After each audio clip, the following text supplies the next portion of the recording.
Hello everyone. Today we have got Mr. Keval Korat from Creator Club with us. And mark my words, because this is going to be 100% real, raw, and natural.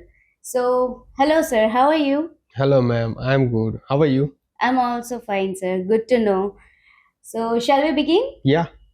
Okay. Sir, my first question is what made you think to establish Creator Club? I mean, માર્કેટમાં એવો કયો shift જોયો તમે કે તમને એવું લાગ્યું કે I think I should start this community. Okay. Good question. એના માટે હું તમને 2 વર્ષ પહેલા લઈ જઈશ કે જ્યારે અમે as a digital branding agency તરીકે વર્ક કરતા અને અમે પ્રીમિયમ ક્લાયન્ટ જોડે જ વર્ક કરતા. એમાં અમારી પાસે એક ક્લાયન્ટની રિક્વાયરમેન્ટ આવી, 500 ઇન્ફ્લુઅન્સર્સ જોઈએ છે એમને.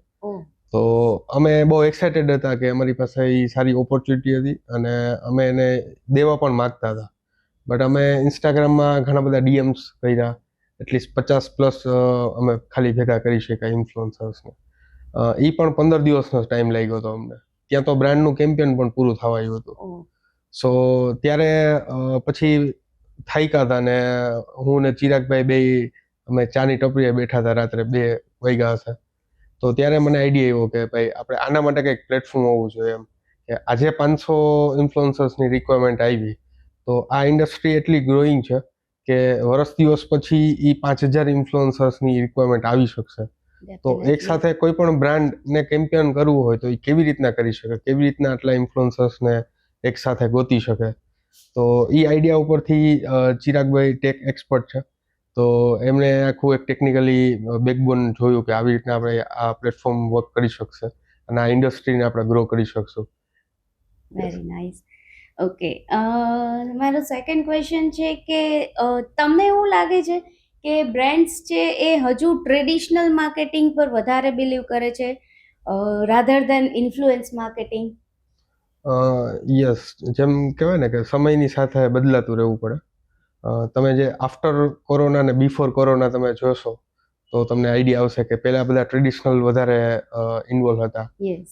નેક્સ્ટ કોરોના પછી જે ફેઝ છે એમાં ડિજિટલી યુગ નવો આવ્યો એવું કહી શકું. યસ. અને અમે લોકો ઘણી વખત એવું કહેતા હોઈએ કે અત્યારે 2026માં જે પોસ્ટ મૂકતા હશે ને જે બિઝનેસીસ પોતાના સોશિયલ મીડિયા ઉપર, યસ, એને જે રિઝલ્ટ એક્સપેક્ટ કરે છે ને એ એને નહીં મળે. ઇટ મીન્સ કે પોસ્ટ ડેડ છે. રાઈટ. અત્યારે રીલનો જમાનો છે અને જો કોઈ પણ બિઝનેસને ઓનલાઈન સોશિયલ મીડિયામાંથી બિઝનેસ લઈ આવવો હશે તો ડેફિનેટલી એને રીલ ફોર્મેટમાં જ જવું પડશે, રીલ જ બનાવવી પડશે. રાઈટ. અને એના માટે જ આવા ઘણા બધા માઇક્રો નેનો ક્રિએટર્સ જે છે એ આ ટાઈપની રીલ્સ એમના બિઝનેસ માટે બનાવી શકશે. Yes, I totally believe, because Covid પછી અગર આપણે આ માર્કેટ જોઈએ તો ક્રિએટર્સમાં ઓલમોસ્ટ ડબલ વધારો થયો છે. Right. Right. Okay. So next question છે એ છે કે માર્કેટમાં ઘણા બધા ટેલેન્ટેડ માઇક્રો ક્રિએટર્સ છે. સો બ્રાન્ડ છે એ લોકોને ચાન્સ આપવાના બદલે મોટા ઇન્ફ્લુએન્સ પાછળ બહુ મોટું અમાઉન્ટ સ્પેન્ડ કરે છે. સો હાઉ કેન વી આપણે એ તરફ કઈ રીતે લાવી શકીએ કે તમે આમને બી ચાન્સ આપી શકો? ઓકે, નહીં, ગુડ ક્વેશ્ચન. હું એમાં એવું કહીશ કે કોઈ પણ બ્રાન્ડ્સ જ્યારે મોટા ક્રિએટર્સને જોવે છે ત્યારે ઓબ્વિયસલી કે એની અમાઉન્ટ પણ એટલી જ થવાની હોય છે. યસ. તમે એક વસ્તુ કમ્પેર કરો, છાપું અને બિલબોર્ડ. યસ. તમે છાપામાં કોઈ એડવર્ટાઇઝમેન્ટ આપો તો શું કોસ્ટમાં પડે અને બિલબોર્ડમાં શું કામ? કેમ કે એની વિઝિબિલિટી વધારે હોય.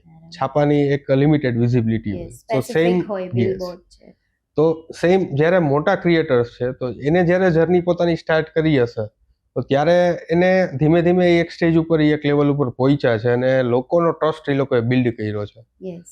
જો જ્યારે નાના ક્રિએટર્સમાં જોવા જઈએ તો નાના ક્રિએટર્સ હજી લોકોની શરૂઆત છે અને એ લોકો પોતે ટ્રસ્ટ બિલ્ડ કરી રહ્યા છે માર્કેટમાં, સારું કન્ટેન્ટ આપીને એ રીતના. સો જ્યારે બ્રાન્ડ્સ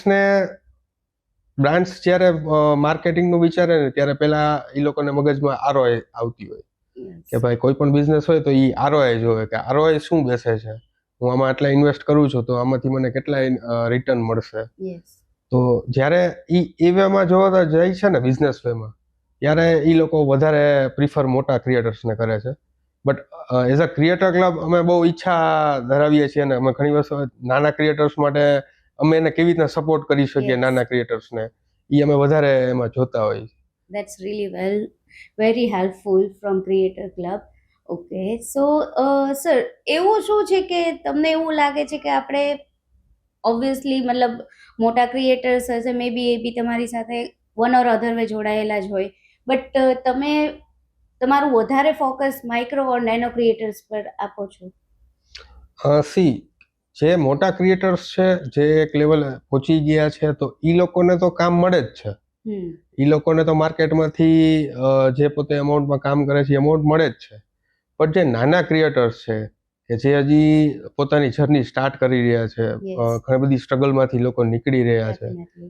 તો આને સપોર્ટ કરવો ને એ મારા મત મુજબ પર્સનલી મને વ્યાજબી ગણાય છે કે મોટા ક્રિએટર્સને તો મળવાનું જ છે, મોટી બ્રાન્ડ્સ અપ્રોચ કરશે, પણ અમે એવું ઈચ્છીએ છીએ કે ભાઈ મોટી જે બ્રાન્ડ્સ છે એ નાના ક્રિએટરને અપ્રોચ કરે કે એ ફોર એક્ઝામ્પલ કોઈનું લાખનું બજેટ છે મોટી બ્રાન્ડનું, તો એ લાખમાં કોઈ એક મોટો ક્રિએટર સાથે કામ કરી શકશે, બટ જ્યારે લાખનું બજેટ હોય તો એ મલ્ટિપલ ક્રિએટર્સ જે નાના છે હા, જેની સ્મોલ અમાઉન્ટમાં એનું કામ થઈ જતું હોય છે, તો એમાં સ્પેન્ડ કરીને એ બલ્કમાં કામ કરી શકે એમ છે. Definitely. And I really appreciate કે ક્રિએટર ક્લબ છે એક બહુ સારું બ્રિજ બનાવે છે between brands and creators. Next question છે સર કે બ્રાન્ડ્સ છે એ હજુ પણ ફોલોવર કાઉન્ટ્સ પર વધારે ફોકસ કરે છે, સો એવું કયું એમનું પર્સપેક્ટિવ છે કે એ ફોલોવર્સને જોઈને જ કોઈને વર્ક આપે છે? ઓકે, ફોલોઅર્સ બાબતે અત્યારે કેવો ટ્રેન્ડ ચાલે છે એ તમે શેર કરો કે અત્યારે છે ને મારા મત મુજબ ફોલોઅર્સ જોવા ન જોઈએ કોઈ પણ બ્રાન્ડે, જસ્ટ બીકોઝ ઓફ કે અત્યારે ફેક ફોલોઅર્સ પણ મળે છે. ડેફિનેટલી. હું સવારે ઉઠું ને તો મારા 1 મિલિયન ફોલોઅર્સ હોય છે એક્સ અમાઉન્ટમાં. યસ. તો આ વસ્તુના કારણે જે બ્રાન્ડ ફોલોઅર્સ જોઈને જે બ્રાન્ડ ઇન્ફ્લુઅન્સર્સને હાયર કરશે ને તો ડેફિનેટલી એને ક્યાંક એનું રિઝલ્ટ નહીં મળે, અને પછી પાછળથી એ લોકોને એવું થશે ભાઈ ઇન્ફ્લુએન્સર માર્કેટિંગમાં કોઈ રિઝલ્ટ જ નથી મળતું. રાઈટ. બટ એની સાથે સાથે રાઈટ કોઈ કેટેગરી, ફોર એક્ઝામ્પલ કોઈ ફૂડ કેટેગરી બિઝનેસ છે તો એને ફૂડના ઇન્ફ્લુએન્સર સાથે માર્કેટિંગ કરે, ઇન્ફ્લુએન્સર માર્કેટિંગ કરાવડાવે તો મે બી એને ક્યાંક વધારે બેનિફિટ થાય. તો ફોલોઅર્સ ન જોવા જોઈએ, પણ એનું આઈડિયલ એનું કામ જોવું જોઈએ કે ભાઈ એ લોકોએ કેટલા પ્રોજેક્ટ્સ કર્યા છે અત્યાર સુધીમાં, એનું એડિટિંગ કેવું હોય છે, એનો વે ઓફ પ્રેઝન્ટેશન કેવું છે, જે પોતાની બ્રાન્ડને પ્રેઝન્ટ કરવાનું હોય છે માર્કેટમાં. સો આવી બધી વસ્તુઓ જોવી જોઈએ ideally. Followers day by day છે ને એની જે કહેવાય ને કે અત્યારે જે ડિમાન્ડ છે ને એ ઘટતી જશે એમ. સેમ વ્યૂમાં પણ એવું છે, વ્યૂમાં પણ તમે ફેક વ્યૂઝ લેવી શકો પૈસા દઈને. Yes. So actually I also believe કે કોઈ અગર ક્રિએટર છે જેને 5000 ફોલોવર્સ છે અને કોઈને 5 મિલિયન્સ છે, તો આઈ બિલીવ કે જેને 5000 છે એના ઓર્ગેનિક હશે, રાઈટ, ફોલોવર્સ, અને જે 5 મિલિયન છે એની મે બી ઓડિયન્સ બી મિક્સ્ડ હશે. સો આઈ ઓલ્સો થિંક કે brand should go for small creators who have less followers. Right. Okay. Next question. Actually, this is the last question, sir. Where do you see Creator Club in next 5 years? Next 5 years તો ઘણો તમે લાંબો સમય કીધો, but અમારી પાસે 3 month, 6 month and 1 year સુધીના, even 10 year સુધીના પ્લાનિંગ્સ છે. બટ અમે 2-2.5 વર્ષ પછી આઈપીઓ પણ લેવાનું કંઈ પ્લાન કરી શકીએ, એન્ડ ઇન્ટરનેશનલી પણ જઈ શકીએ અમે. That's really very good. So that was all for today, everyone. And if you are a creator from abroad and agar in future તમે creator club તમારી સામે આવે છે, I would highly recommend to join it. And if you really enjoyed this podcast, comment down if you are joining creator club today or not.